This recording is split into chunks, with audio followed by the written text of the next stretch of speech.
SO Kalata. Yes, Kamusta? Okay lang, sir. Ang bihira. Ilang taon ka na sa SM?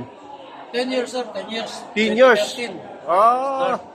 Kamusta naman ang RGC? Okay na, okay, sir. Okay yung sahod, walang delay. Sino bang boss mo doon sa RGC?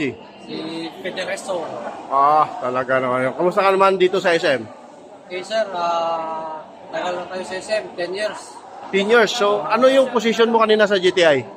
Ano, sir? Colors. Color officer. Pambira. So, ayos naman yung pamamalakad ng agency. Nababayaran ba yung SSS natin? Pag-ibig, PhilHealth? Ayos na ayos. Walang delay yung sahod? Tama ang malakad. Talaga naman. So, nung dumating ka sa SM, ano ka? Ordinary guard? Ordinary, sir. Ordinary guard. Bago ka nagiging commander, nag-isa-IC ka muna, tama? Yes, sir. So, nag-isa-IC ka 6 years, no? Tapos, nagiging commander ka, Ano, sir? 2 years.